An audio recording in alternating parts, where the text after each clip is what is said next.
So what do you do in that box anyways? Argue mostly.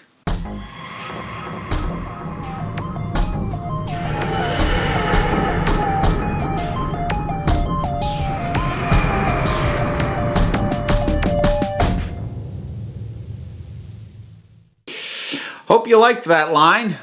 It's the best one of the story.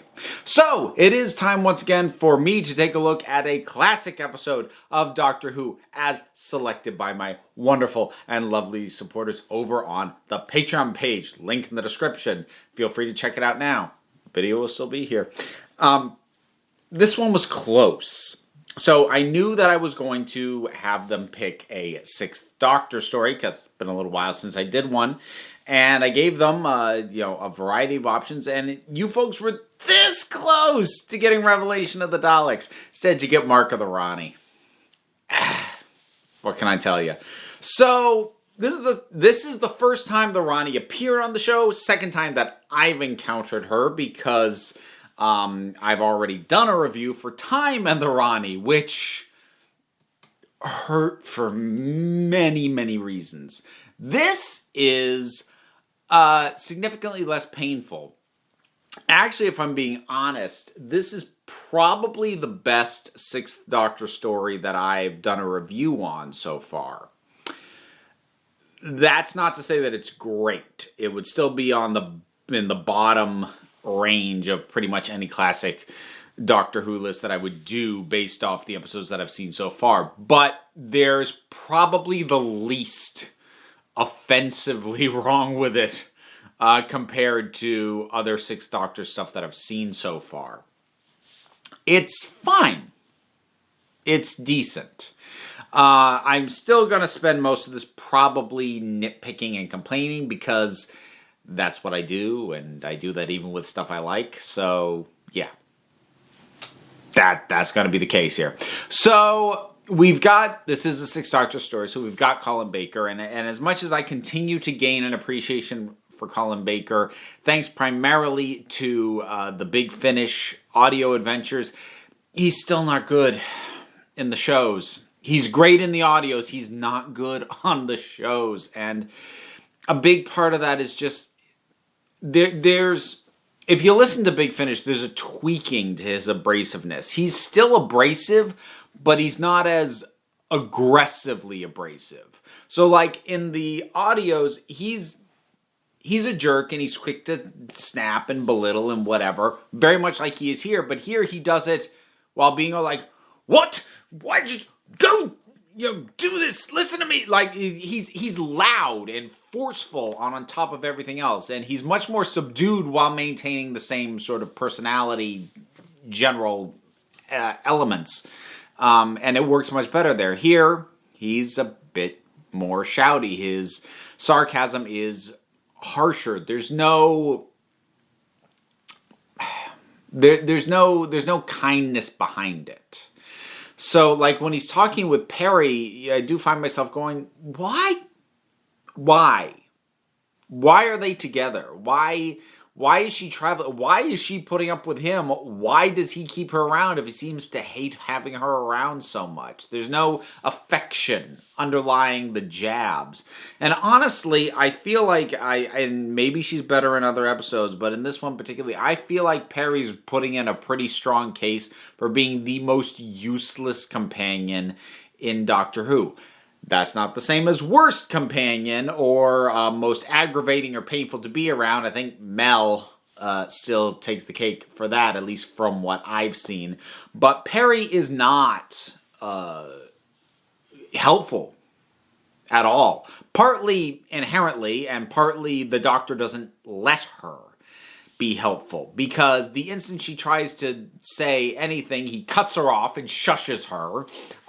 Or if she says something helpful, he goes, yes, I already figured that out. So, like, she never contributes anything, and even if she might, he stops her from doing so. And the few times she takes her own initiative, it never works. She gets captured because of it. Or, she's constantly having to be rescued out of these situations that she's in because she didn't listen to the Doctor or just common sense in the first place. There is at no point where she does anything that is actively helpful or that she doesn't have to then be rescued out of a situation for having done. It's just really irritating. Thankfully, she's not as shrieky as somebody like Mel. She doesn't excessively scream, but she's just not helpful.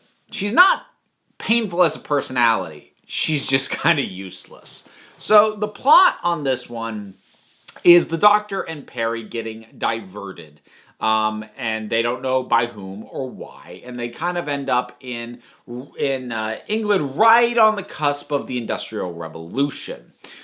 So they sort of end up at what's basically a meeting of a whole bunch of brain trusts. So you've got George Stephenson, you've got Faraday, you've got a bunch of other names that are real life inventors, people who pushed the Industrial Revolution forward, whose names I don't remember right now. And in this same space, there is operating the Master, who is the reason the Doctor's TARDIS diverted. He basically brought them there. But also the rogue Time Lord scientist known as the Rani. So the Rani's deal is that she is very focused on her experiments and her scientific pursuits to the complete and utter just ignoring of all other consequences. If it gets her results, she doesn't care. She doesn't deal in moral quandaries. So, from Jurassic Park, if Ian Malcolm were to ask her, your scientists were so busy thinking about whether or not they didn't stop to think if they should. She never stops to think if she should. The only thing that she considers of whether or not she should do something is whether or not it will get her a decent result and whether or not it will bring the attention of anyone who's going to try and stop her. So, on paper, I like this kind of villain. I like villains who don't fall, strictly speaking, in the normal here's the good guy, here's the bad guy line. And that's not to say like she's an anti-hero, but she, again, on paper, is what I would classify as a wild card villain. And by that I mean like they've got their own agenda, and what they're doing is just as likely to throw off the villains as it is to throw off the heroes. I love a good wild card villain. Loki in Marvel, often in the comics, and also to some extent in some of the movies, serves as a wild card villain. But she doesn't really deliver on that premise. It feels very much like they're trying to set her up either as a partner with or replacement for the Master, who of course is also on hand. Now, this is Anthony Ainley, and I've said in the past that I can't take the Anthony Ainley Master very seriously, and part of that is just the campiness of his performance. Part of that is just where the character was writing-wise at that point, because he had been defeated so many times. It suffers from the same problem as basically every villain from a long-running cartoon. You can't be scared of them because they lose every time. And after enough losses, you can't be intimidated. And the Master was really suffering from that at this point in time. And I think that's probably part of the reason the Rani was brought on. Now, her dynamic with the Master is antagonistic, which I would expect, and kind of works, except that, like, they seem to be using her to try and bolster the Master in terms of, like, she has resources that he can now use, because they kind of team up, but, like, aren't really happy about it. But at the same time, she's constantly undercutting him. Like, she thinks nothing of his intelligence and even less of his ambitions. And she calls him a moron. And she's got better resources than he does, blatantly.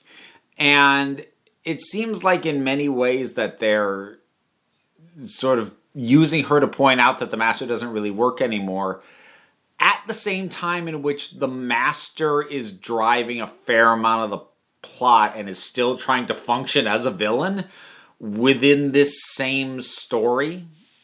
So what she's up to in this is she's removing a chemical from the brain of workers in a mine, and it's turning them into incredibly aggressive, dangerous people. Now, that's not her intent. It's an offshoot, but it's what happens when she removes this chemical from their brains.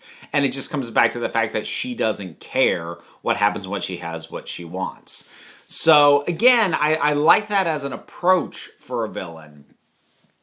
But it never really kind of goes anywhere. And it also means that what the Doctor is actually being threatened by more often than not is just 3 human mining workers.